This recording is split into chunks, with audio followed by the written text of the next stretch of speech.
Salam alaikum, je me présente, c'est Yassine Fintiz, doctorant au laboratoire interdisciplinaire de recherche et application en management à l'École nationale de commerce et de gestion d'Oujda.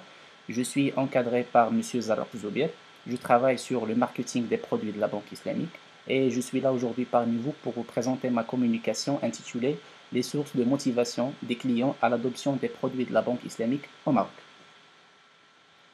Alors, comme vous le savez déjà, les banques islamiques opèrent depuis des années dans le monde entier, dans plus qu'une soixantaine de pays, principalement le Moyen-Orient et l'Asie. Alors, cette industrie s'est imposée comme étant un choix de services bancaires complémentaires aux services de la banque conventionnelle basés sur les intérêts, à l'exception, c'est-à-dire que ces banques ne sont pas venues pour remplacer les produits classiques, mais plutôt pour complémenter l'écosystème bancaire qui existe depuis des années. Alors, à son tour, le Maroc s'est intéressé à cette industrie en adoptant la loi 103/12 et a octroyé depuis l'année 2017 5 agréments à 5 banques participatives et à 3 fenêtres participatives afin de pouvoir commercialiser les produits validés par le Conseil supérieur des ulama qui a pour rôle de vérifier la conformité ou bien la non-conformité des produits aux préceptes de la charia. Et malgré le jeune âge de ces banques et fenêtres participatives, et selon les statistiques de Banque el-Maghrib, les financements accordés par ce nouveau secteur en fin de l'année 2021 a atteint le seuil de 19,33 milliards de dirhams. Et cela avec une variation positive de plus que 43% par rapport à l'exercice 2020. Alors, vu l'importance des chiffres réalisés par cette jeune industrie, le fait de comprendre le comportement de ce segment de clients qui se dirige vers ces banques va permettre à la banque de mieux comprendre les besoins de ses clients. Alors, on n'est pas les seuls qui s'est intéressé à cette problématique, donc en consultant la littérature, nous avons pu identifier deux courants complémentaires qui expliquent les motivations qui poussent les clients à choisir ces produits. D'une part, on trouve les chercheurs qui prétendent que la motivation religieuse représente le facteur clé qui pousse les clients à choisir les différents produits offerts par les banques islamiques. Par exemple, les études faites par Cartman et Kabashi. Et d'autre part, plusieurs études démontrent empiriquement que d'autres facteurs autres que le facteur religieux poussent les consommateurs à se diriger vers ces banques. Notamment, les études faites par Amalina et autres ont démontré qu'au Malaisie, 6 raisons principales motivent les clients à choisir les banques qui offrent les produits islamiques, à savoir la compréhension du concept de la banque islamique, la conformité à la charia, la qualité du service, la volonté de traiter avec une banque islamique, l'attractivité de l'offre, mais surtout les perspectives et le potentiel de développement de la banque islamique. Ensuite, on trouve Arachidi et Abourig à leur tour en partant de la théorie d'Azgen, du comportement planifié, qui se compose de 3 variables. Premièrement, la norme subjective, le contrôle comportemental et l'attitude envers le comportement. Les auteurs de ce travail ont ajouté l'engagement religieux comme étant une quatrième variable. Et en adoptant la méthode quantitative, ils ont conclu que malgré l'importance de l'engagement religieux, l'attitude et l'influence sociale sont considérées comme étant les 2 variables qui impactent le plus le choix des produits des banques islamiques par les clients marocains. Alors, notons que presque la totalité des recherches sur ce sujet ont été conduites principalement dans des pays autres que le Maroc et où sur des clients potentiels des banques participatives n'ayant jamais bénéficié des produits et services de ces banques. Alors, à notre tour, nous avons mené une étude qualitative exploratoire à l'aide d'un entretien semi-directif auprès d'un échantillon de 10 personnes marocains ayant bénéficié du produit Mourabaha immobilière. Alors, pour objectif d'apporter des éléments de réponse à la problématique des motivations et des freins à l'adoption des produits des banques islamiques au Maroc. Alors, on a choisi le produit Mourabaha immobilière parce que si on prend par exemple les données de Banque el-Maghrib en janvier 2022, on trouve que le total des encours a atteint 19,58 milliards de dirhams, dont 16,48 milliards de dirhams pour la Mourabaha immobilière et seulement 2,86 milliards de dirhams pour les autres produits tels que Mourabaha équipement, Mourabaha auto et le produit Salem qui est commercialisé seulement pour quelques banques participatives. Donc on peut dire que les chiffres de la murabaha immobilière représentent plus ou moins 85% par rapport au total des financements accordés par ces banques participatives. Alors, pour répondre à notre problématique, on a emprunté l'approche qualitative exploratoire qui a pour objectif de comprendre les phénomènes sociaux. Ici, plusieurs techniques sont utilisées pour la collecte des données, mais selon Baumard et Ibert, l'entretien individuel semi-directif à l'aide d'un guide d'entretien est la technique adéquate quand on cherche des données précises et discussives. Alors, comme vous le savez déjà, un guide d'entretien n'est pas un questionnaire, mais seulement un aide-mémoire qui permet de vérifier qu'aucun point important n'a été oublié. Alors, ainsi, on a essayé de personnaliser notre guide d'entretien qui se constitue de deux thèmes complémentaires. Le premier thème, c'est les motivations qui influencent le choix d'une banque islamique et le deuxième, c'est les freins à l'adoption des produits des banques islamiques. Alors, nous nous sommes basés sur les propos de Tieter qui dit que la taille adéquate d'un échantillon est celle qui permet d'atteindre la saturation scientifique. Et par la saturation scientifique, on entend dire que lorsqu'on atteint la saturation scientifique, lorsqu'on ne trouve plus d'informations supplémentaires capables d'enrichir la théorie. Ainsi, on s'est arrêté à 10 personnes entretenues du fait qu'à partir de la 10e personne interviewée, les propos commençaient à se répéter. Notre échantillon se compose ainsi de 10 personnes, deux personnes de sexe masculin, de sexe féminin et 8 personnes de sexe masculin. Alors, leur âge est entre 29 ans et 44 ans. 2 personnes parmi notre échantillon travaillent dans le secteur privé et le reste dans le secteur public, ayant tous bénéficié d'une murabaha immobilière auprès des banques islamiques marocaines. Alors, ces entretiens ont été réalisés via appel téléphonique et on a demandé au préalable la permission des personnes entretenues à enregistrer vocalement chaque appel pour pouvoir le transcrire et l'analyser. Et pour analyser les propos de notre échantillon, nous avons opté pour la méthode d'analyse thématique, ou plus exactement l'analyse de contenu thématique. Et cette méthode consiste à repérer dans les expressions verbales des thèmes généraux récurrents qui apparaissent ce divers contenus plus concrets. Alors, premièrement, on trouve le facteur religieux qui est défini dans cette étude comme étant les croyances et sentiments qui définissent le rapport de l'être humain avec Dieu.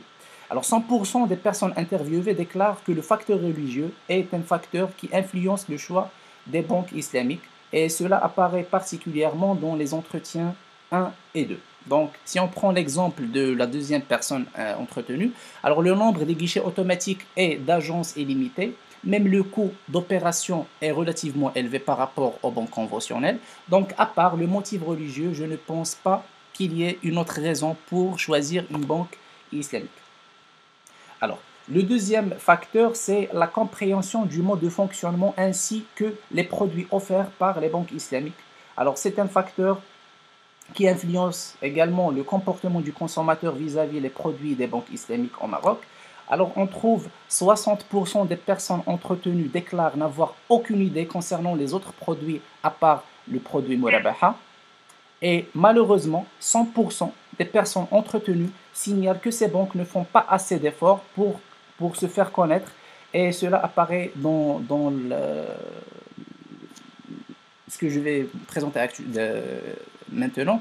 Donc, beaucoup de mes collègues, bien qu'ils sont intéressés par le produit murabaha, ne savaient pas de l'existence des banques islamiques dans notre région. Ceci est un résultat normal du manque de publicité. Alors, le troisième motif, c'est le facteur coût, qui est considéré comme étant un des facteurs qui impactent le choix d'une banque islamique. Pourtant, malheureusement, 100% des personnes entretenues trouvent que le coût des opérations des banques islamiques est élevé si on le compare avec les banques conventionnelles. Mais 70% sont convaincus et trouvent que cette différence est due du fait que ces banques n'ont pas accès au même mode de financement des banques conventionnelles. Alors, si on prend l'exemple de la deuxième personne entretenue, il dit que le coût de murabaha est souvent un peu plus élevé que le crédit immobilier dans les banques conventionnelles. Mais je suis convaincu de cette différence en termes de coûts. Ces deux types de banques n'ont pas accès au même mode de refinancement. Quatrièmement, on trouve la relation client-conseiller bancaire et on peut dire que la qualité de cette relation peut influencer positivement ou négativement le choix de ces banques.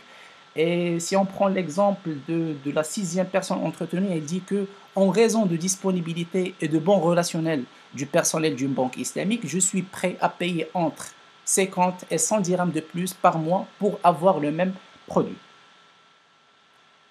Ensuite, on trouve un autre facteur qui est la commodité représentée par les services offerts, la digitalisation ainsi que la proximité pour l'adoption des produits de la banque islamique. Alors, selon une des personnes entretenues, il dit que le nombre d'agences est très réduit. On ne peut trouver qu'une agence par région ou par ville, ce qui décourage beaucoup de gens et cela peut affecter également les délais de traitement des dossiers de financement. Alors, le sixième variable, c'est l'influence sociale. Alors, c'est-à-dire que le comportement du consommateur vis-à-vis des produits des banques islamiques, il est influencé par son environnement musulman. Alors, cela apparaît dans les deux entretiens suivants. Donc, selon le premier, il dit que nous vivons dans une société conservatrice qui doit être respectée.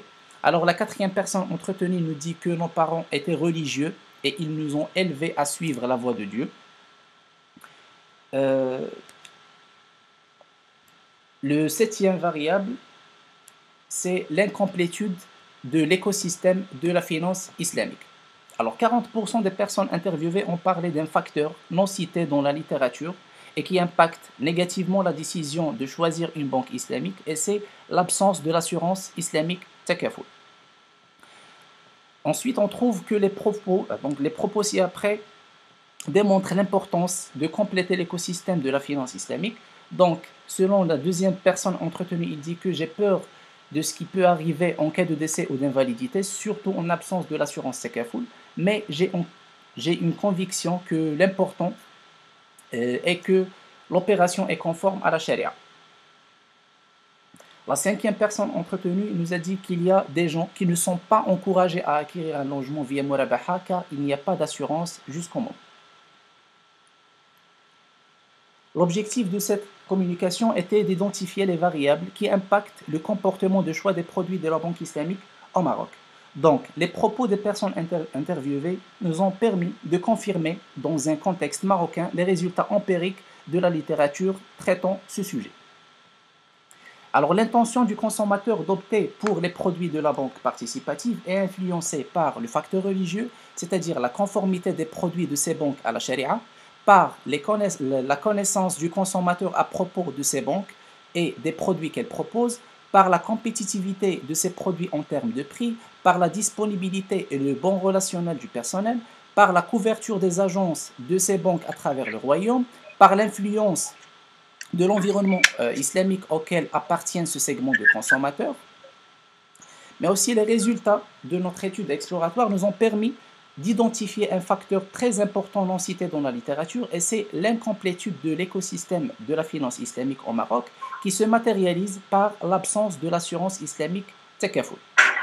Alors, cette incomplétude décourage des clients potentiels à se diriger vers ces banques pour l'achat des biens immobiliers, et par le biais de la murabaha immobilière, comme le dit le cinquième personne interviewée. Il y a des gens qui se découragent à acquérir un logement via murabaha car il n'y a pas d'assurance jusqu'au moment.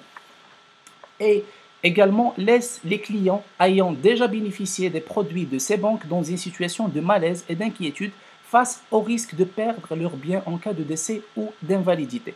Donc, comme le dit la septième personne interviewée, j'ai toujours peur de ce qui peut arriver à mes enfants en cas de décès ou invalidité, surtout en absence d'assurance. Il devient sans abri.